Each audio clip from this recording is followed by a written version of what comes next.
main akhlaqi pakizgi or purification of the act. So please take us through with this process of ye kaise possible hai, akhlaqi pakizgi se kya murad, kya matlab hai. Pehle hum isse shuruaat karte hain, phir se related other questions will come forward.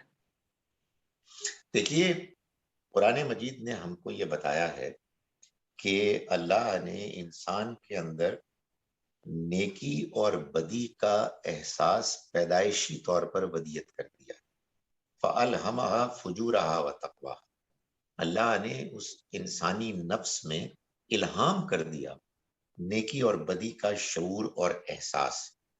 اور ہم کو یہ بتایا ہے کہ انسان جب اخلاقی معاملات میں غلطی کرتا ہے تو وہ اس لیے نہیں کرتا کہ اسے معلوم نہیں ہے، بلکہ بل الانسان علی نفسہ بصیرہ، انسان اپنے نفس کو جانتا ہے، ولو القا معذرہ، چاہے وہ کتنی ہی معذرتیں کیوں نہ پیش کرے.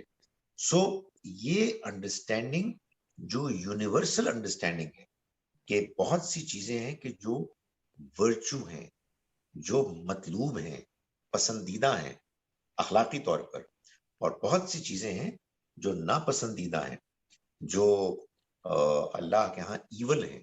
یہ انسان کو اللہ نے پہلے سے پیدائشی طور پر دے کر بھیجا ہے. اس کا پیغام تو اس کو مزید کنفرم کرتا ہے، اور اس میں اگر کہیں کوئی کنفیوژنز ہیں تو ان کو دور کرتا ہے. تو یہی تو ابھی ہم بات کر رہے تھے، وہ جو پہلے سے چیزیں موجود ہیں جو زیادہ امپورٹنٹ ہیں ان کو بہت سے مذہبی لوگ اہمیت ہی نہیں دیتے. سو آپ نے پوچھا کہ اس کو ہم کہاں سے لے کے چلیں.